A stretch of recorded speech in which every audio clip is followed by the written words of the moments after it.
Today, we are going to discuss the death of King William II, also known as William Rufus of England. Thanks to the treaty between William Rufus and his older brother Robert in 1088, their youngest brother Henry had not only lost his lands, but was also disinherited as long as his brothers were alive.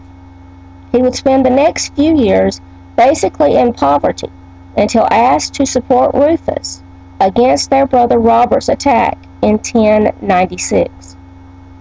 Henry most likely spent the next few years with Rufus at court. We do know that he was a member of the hunting party that accompanied William Rufus on August 2nd, 1100 AD. By this point, the king was at the height of his power.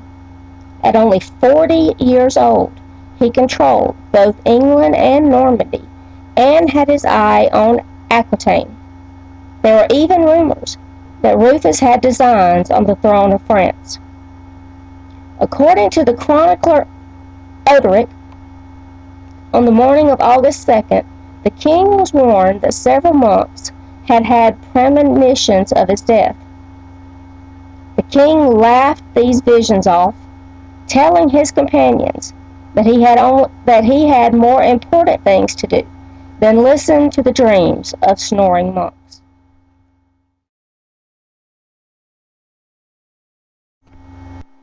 There have been numerous different contemporary accounts as to what happened that day, but the basic story is this. William Rufus and his party arrived at the New Forest unusually late, around midday instead of early morning. This is most likely because the king was suffering from a hangover. Included among his companions, besides his brother Henry, was his friend Walter Tyrrell, a French lord who was also a friend of St. Anselm, the exiled Archbishop of Canterbury. Allegedly, it was Tyrrell who stood opposite from the king in the woods and fired an arrow, we are assuming at a stag, that pierced the king's chest. The king then fell forward, further driving the arrow through his body. According to all of the chroniclers, death was virtually instantaneous. This means that his unconfessed and unabsolved sins condemned him to hell. Walter Tyrrell, though later denying the accusations that he was the guilty party, immediately fled to his lands in France. It is only fair to acknowledge that merely the accusation that he was responsible for the death of the king was more than enough to send anyone fleeing for their safety. Upon hearing of the king's death, the other nobles quickly rode off to secure their own interest, including Count Henry, who immediately raced to Winchester to take possession of the royal treasury.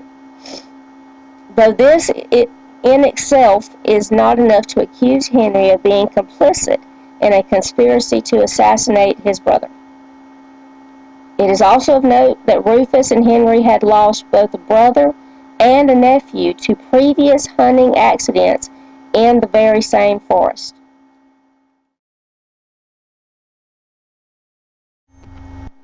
After seizing the royal treasury, Henry quickly sought and received the baronial support he needed to solidify his claim to his brother's throne, despite his older brother Robert's better claim. He asserted his right to the throne as he was the only son born to William the Conqueror in the purple.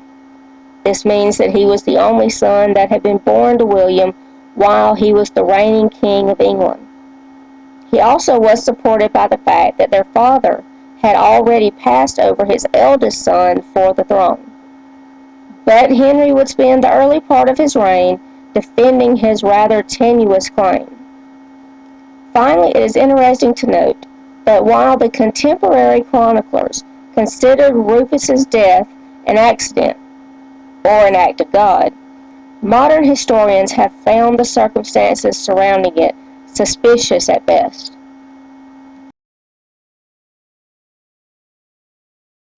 What are those circumstances? Well, there's the timing of the accident, which happened just before their brother Robert returned from his crusade to challenge Henry's claim, not to mention the location, which was so close to the royal treasury. The speed with which Henry acted to secure the throne for himself following his brother's death, the numerous people who would have rejoiced with the news of the king's death, and finally that there is no record of any official inquiry into William Rufus's death, which perhaps only indicates that it was widely believed to be an accident. But there is the fact that Tyrrell's lands were not confiscated. In fact, Walter Tyrrell was later welcomed back to England by Henry with grants of additional lands and titles for both himself and his family. So, was William Rufus murdered, or was he merely the victim of a common hunting accident? After the readings today, I am going to ask you to decide.